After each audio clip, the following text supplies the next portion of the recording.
శ్రీ కేదారేశ్వర వ్రతకథ ప్రారంభం. శ్రీకరమైన నైమిషారణ్యంలో సూత మహర్షి సౌనకాది మహామునులతో, ఓ మహానుభావులారా, ఈ ప్రపంచ సృష్టికి మూలపురుషుడు భగవంతుడగు శ్రీ సదాశివునకు నమస్కరిస్తూ సకల సంపదల్ని కలుగజేసేకు పూర్వం అనేకులచే అనుష్ఠించబడిన శ్రీ కేదారేశ్వర వ్రతం యొక్క మహిమను ప్రజాక్షేమాన్ని కాంక్షించే చెప్తున్నాను వినండి. ఈ వ్రతం పూర్వం పర్వతరాజుపుత్రికి అయిన పార్వతి ఆచరించి ఇచ్చితార్థ సిద్ధిని పొందింది. ఈ వ్రతం ఆచరించిన వారికి వ్రత మహిమను విన్నవారికి ఆయురారోగ్య సత్కార్యములు కలుగుతాయి. ఈ ఉత్తమ వ్రతాన్ని 61 మార్లు చేసిన వారు ఇహంలో గొప్ప అదృష్టాన్ని, తేజస్సును, ఆయుష్ను పొంది అనంతరం శివ సాయుధ్యాన్ని పొందుతారు.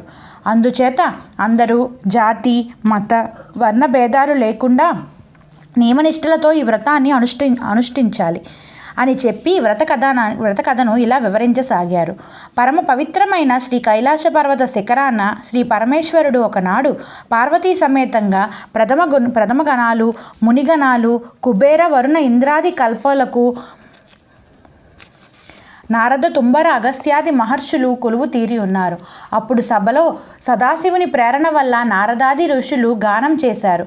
వారు మనోహరంగా పాడుతూ ఉంటే వారి గానానికి తగిన విధంగా రంభ, మేనకాది దేవకన్యలు నాట్యం చేశారు. వారు నాట్యంలో రంభ యొక్క నాట్యం పరమశివునికి ఆహ్లాదం కలిగించింది.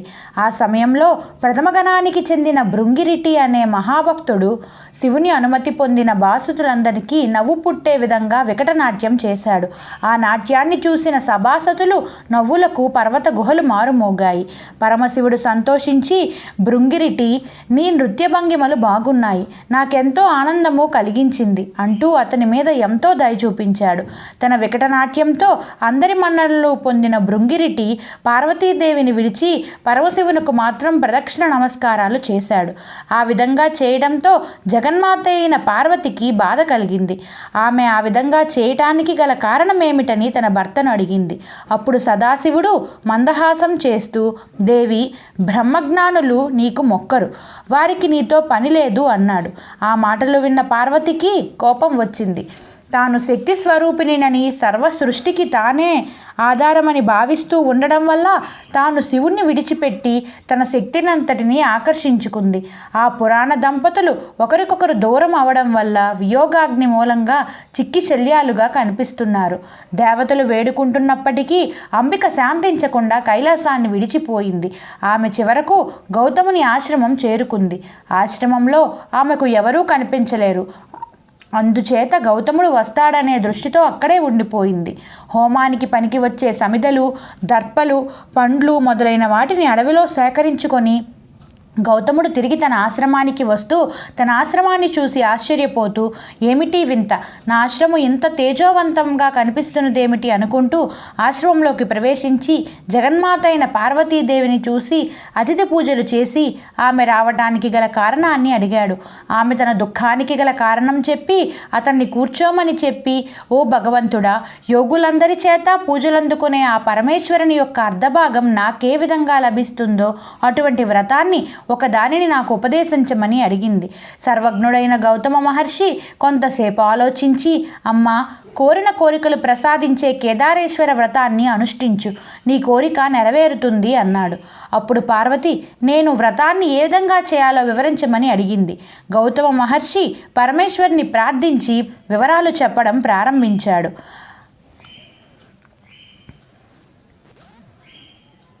ఆశ్వయుజ శుద్ధ అష్టమి నాడు ఈ వ్రతాన్ని అనుష్ఠించేవారు శుచిగా ఉండి తెల్లని పట్టువి కానీ లేదా నూలు పోగులు కానీ 21 పేటల నూలును తోరంగా చేతికి కంకణం కట్టుకోవాలి. ఆ రాత్రి ఉపవసించి బ్రాహ్మణ భోజనం చేయించాలి. అది మొదలు అమావాస్య వరకు ప్రతిరోజు కేదారేశ్వరుని పూజిస్తూ ఉండాలి.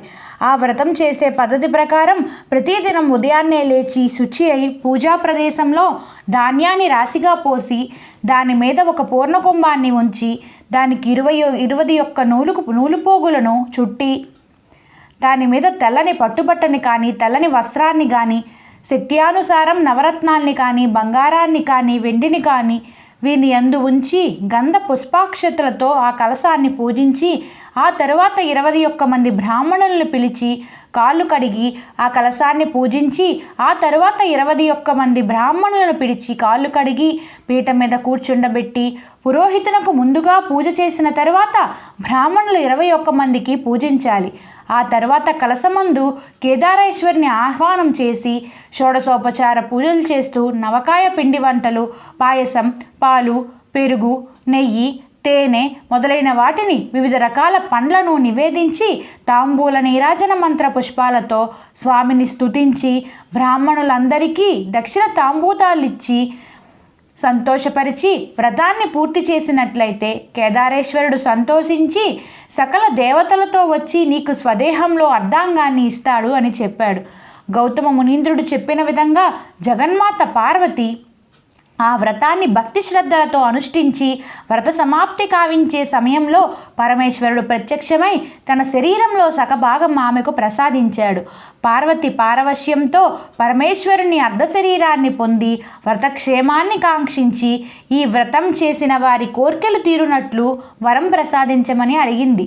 సదాశివుడు సరే అన్నాడు. శివభక్తుడైన చిత్రాంగదుడు అనే గంధర్వుడు ఈ వ్రతాన్ని ప్రచారం చేయాలనే సత్సంకల్పముతో నందికేశ్వరుని అనుగ్రహం పొంది ఉజ్జయిని నగరం చేరుకొని ఆ దేశపు రాజైన వజ్రతంతునికి వ్రత విధానం దీని మహిమను చెప్పి ఆచరింప చేయసాగాడు. వ్రత ప్రభావం వల్ల ఆ రాజు చక్రవర్తి అయ్యాడు. ఆ పట్టణములోనే 2 వైశ్య కన్యలు ఉన్నారు. వారు ఆ వ్రతం గురించి విని తాము కూడా ఆచరించాలనే సంకల్పంతో తమ తండ్రి అనుమతిని అడిగారు. అతడు నిరుపేదయ్యి ఉండటం వల్ల ఆ ప్రయత్నం మానుకొమ్మని చెప్పాడు. కానీ ఆ బాలికలు తమకేమీ ధనం సమకూర్చనక్కర్లేదని అనుమతిస్తే చాలునని చెప్పి అనుమతి పొందారు. వారి సంకల్పానికి శివుడు ఆనందించి వారికి కావలసిన పూజా ద్రవ్యములన్నీ దొరికే విధంగా అనుగ్రహించాడు. వారు ఇద్దరూ ఒక మర్రి చెట్టు కిందకు పోయి మొదట కంకణం కట్టుకొని యథావిధిగా వ్రతాన్ని ఆచరించారు. శివుని అనుగ్రహం వల్ల వారు మంచి రూపాన్ని, దీర్ఘాయువును, తరిగిపోని సిరి సంపదలను పొందారు. వారిలో పెద్ద ఆమె పుణ్యవతి అయిన ఉజ్జయిని రాజును, చిన్న ఆమె భాగ్యవతి చోళదేశపు రాజును వివాహం చేసుకున్నారు. వీరి మూలముగా పుణ్యవతి భాగ్యవతులు తండ్రి కూడా భాగ్యవంతుడయ్యాడు. కొంతకాలానికి ధనమదంతో భాగ్యవతి కేదారేశ్వర వ్రతం చేయటంలో అశ్రద్ధ చూపింది. తత్ఫలితంగా ఆమె కొడుకును అకారణంగా మహారాజు ఇంటి నుంచి తరిమివేశాడు. భాగ్యవతి చేసేది లేక అడవుల వెంట తిరుగుతూ ఒక బోయవాని ఇంట చేరుకొని తమ కుమారునితో విషయం చెప్పి నీ పెద్ద తల్లి దగ్గరకు పోయి ధనం తీసుకురమ్మని పంపింది. ఆ బాలుడు తన పెద్ద తల్లికి విషయాలన్నీ చెప్పి ధనం తీసుకొని వస్తుండగా దారిలో కేదారేశ్వరుని మహిమ వల్ల ఆ ధనాన్ని దొంగలు దోచుకున్నారు. 2వ మారు చేసిన ప్రయత్నంలో కూడా ఆ బాలుని చెంతనున్న ధనాన్ని దొంగలు దోచుకున్నారు.